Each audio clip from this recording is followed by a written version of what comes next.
inspired by thirst, I'm inspired by worth. I desire your worst, so you can just hide while I work. I ain't tired, you first. I'll write a second, third verse about the lies you go disperse. You never did shit, I know it hurts, but something deep inside won't let me quit. I swear that I'm inspired by all this shit. Tell me that I can't and I won't. That's what guides me the most. Your lies, I'll do what I want. The easier the coach is than math, and easier is maybe a bad word for, or accepting, I would say, to coaching than math. I tend to have to get into a man's headspace more so to kind of shake them up a little bit during the start of the session.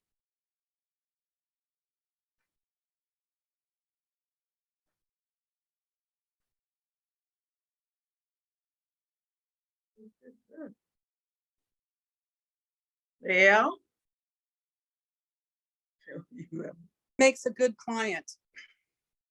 What makes a good client for me is a client that is the perfect client. I'll say it that way. There's such a thing. The one who is to the point where they're broken and they know or think they're broken. That is perfect client. But also the client as well too. Again, I have clients who don't know they're broken, but they're searching and they cannot find. That'll be the perfect client for me. James, how would you? Oh, very differently. A therapist will tell you what to do exactly. A therapist, of course, can also prescribe medication. What I do is my gifting is I listen to what you're saying to yourself and I repeat it back to you in your language. Everyone speaks a different language. We all speak English on this call, but it's also a different language. Technically, it's a different language. We hear differently. So my gift is being able to hear what you're actually saying to you. James, what do you do when you have a client and they're unwilling to do the work or they're not changing? Self-sabotaging, perhaps. Yes, that's one thing my coach always laughs at me about because she says she thinks I'm the only coach that fires people. So I will refund the client, prorate them back for the time spent. And I explain to them simply that I spent years building my brand and nobody, not even me, is going to damage or tarnish my brand. If you're not ready for this, I understand. And I accept. Sign it for a year and you'll have your money back in 24 hours. Let's just make up a number. Let's say someone spent $10,000, they've had 5 sessions. You give them back the 5 sessions they already had with you? No, I'll give them back the difference, what's left. So for instance, if they spent $10,000 and we had 5 sessions and my fee, whatever, maybe say if it's 5, they would get 5,000 back or whatever the difference back and left. And actually, it's funny, I'm sorry, funny you said that because my contract actually is 3 pages long. And the last page and a half is about confidentiality and also about no refunds. And if you're 10 minutes late for a session,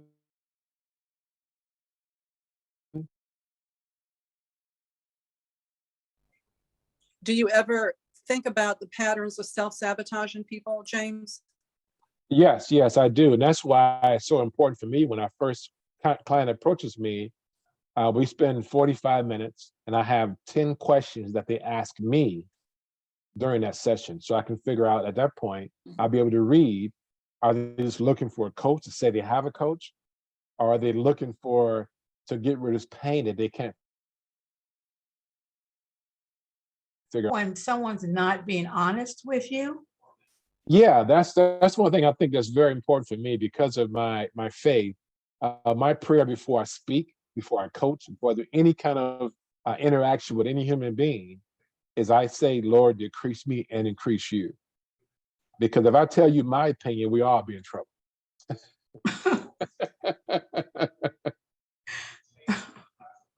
I want to go back to something I think about a lot, James. Is that okay? Oh, yes. All right. I was interested in your behavior and if this is something you've worked on that you have mastered, or is it something that you just comes naturally for you? A long time ago, you introduced yourself and you said what? the great I am said that I am. So I need no one else's opinion or no one else's approval. And someone didn't like that, Yes.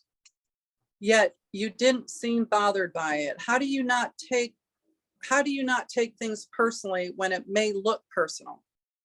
Because I've learned a long time ago that life is not about me. I'm responsible to heal those who cross my path. So if I keep self out of the way, it's impossible to be insulted because he does not call the qualified, he qualifies the call. Is it some I decide my own feelings and emotions and they don't have the power to make me angry? I mean, what are those, what's that philosophy behind that? Because a lot of us in business, we have what I call flaming arrows. They hit us in the back, they hit us in the side. We got vendors who don't do the right thing, people who don't pay us on time. You don't seem bothered by that. And I'm curious as to how did you master that thick skin or not being bothered by the trivialities that go on in business? Well, for me, what I figured out a long time ago is that, again, that's something I've prayed about and got early on in life, actually. My parents had a good deal to do with that no one can say who you are, who you get at. It's a business as well. When I used to own a Mercedes dealership years ago, I would tell myself, and they would blow their mind, if someone didn't buy, they didn't buy because they didn't want to buy. They didn't buy because they couldn't buy, because they weren't ready to buy. So if someone approaches me, it's like they did not buy because something I'm going to, of course, continue to coach and train. But once you follow my 12-step process from the corporate side and sales, you didn't do anything wrong. All you did was an informed decision. But the decision is theirs. And that's why I pride myself on people not having buyer's remorse, because I did not sell you anything. All I did was offer you this plate, and you had an informed decision to eat or not to eat. Whether you ate or not to eat, I'm not here for the money. I learned years ago, as long as I'm walking in my purpose, money has to chase and pursue me. I have to run from money because it's mine anyway.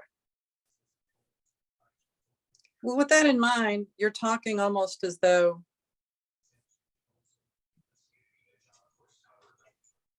you're staying in control of your own self.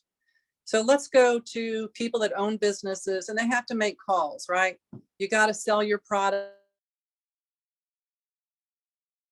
and your livelihood is dependent on other people purchasing what it is that you have to offer.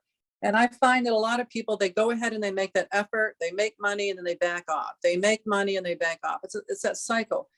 Would you call that a limiting belief? And how would you help someone overcome the procrastination of doing the things they need to do to be profitable in business? What would you call that? And how would you help them with that? I have to tell you, that's funny you said that. I just did a workshop for an insurance company, and I was sitting with the agents, and I explained to them on the board that any sales on the planet, the top person is 20 to 25%, period. Anybody? So that being said, when you get on the phone, if 8 people tell you to get lost, you suck, you're no good, you're doing your job. Because guess what? Statistically, only 2 out of 10 are going to listen to you and are going to say yes to you. So the point of that conversation is that recover yourself quickly. Because guess what? If you get 10 people that said no, the next 4 statistically are probably going to say yes. Because the numbers are numbers. Figures don't lie. Lies don't figure, but figures don't lie. And the percentage is the percentage. Is it possible though, James, that after they make a certain amount of calls and they're getting the no's and they're feeling rejected? See, that's what's different about you. I didn't sense any energy of rejection coming from you when you make a bunch of calls and you're getting no's, people will start to feel rejected. They'll start to think, well, no one's interested. How do you keep people going when they don't want to keep going? What I did with this particular call clinic for insurance company, insurance company here, a major insurance company, is I took a spinning wheel with me in the training session. And so when someone had someone on their phone more than 1 minute, which is also an accomplishment, they got a chance to spin the wheel. And I put $5 gift cards on there. So in other words, as a leader, statistics are statistics. If they're on the 8th phone call and they feel defeated, as a leader, take them off the call and recover them. In other words, do something fun, make them laugh, do something, because again, we're human beings. So people are going to feel defeated at some point if they aren't continuing understanding the process is the process. So if 20 people tell me no, get lost, again, statistically, the next 6 are going to say yes, yes, yes, yes, yes. But the point Would is, you, go ahead, I'm recovering sorry. people. I'm saying no, but the point is, as a leader, you need to know your people and know whose needs recovery. Needs have to call 16. It doesn't know your people. I was listening to The Rock, and he said that no matter what movie he does, no matter what call time that he has, he sets his alarm for 4 hours prior to the first moment he has to be on set, because he works out twice and he eats twice before he goes to work.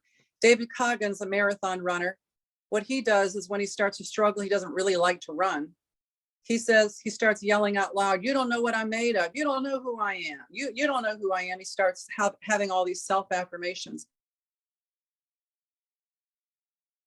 Actually felt the pain of rejection, and how did you recover quickly? I think for me, years ago, I'm telling you, it's been a while. If I even, I guess, start sliding that way, I put on music, either some jazz music or some gospel music, and I would be in my car, and I would just blare that music along. That's how, if I'm out and about, it's starting to feel that way. But my normal day routine is that, because of the fact that I power lift for 2 hours every morning, and I power lift to hours, and do all this hard work for 2 hours, and now I can't even move from atrophy, my muscles. And now that's just, so if I can do this, how can I not do anything? Well, James, you shared that story last week of when you had a business and a partnership, and that man did the wrong thing and stole millions of your dollars. And then you said you felt like you were kind of a pariah, that the people that were close to you in your life, they weren't talking to you, they didn't want to see you. Did you not experience and feel the rejection at that point? How did you keep yourself going? Because a lot of us that have business be able to recover from this is going to take me a few days or weeks. Yet you recovered and started a new business and made your money back. Those days, though, when people were acting like they didn't know you and you had someone that stole from you, how did you not experience rejection and get back on your feet? Because you're talking about recovery. Yes. And one of the things about successful people is when they get pushed off their mark, they get quickly back on. But that's a pretty profound situation. If you wouldn't mind sharing, I wanted to hear more about that. Yes. Well, it's interesting because I teach that now when I talk to CEOs about money loss and about things like that. For me, it was more so because I was raised in a rough area growing up. So I knew people early on in life, and I knew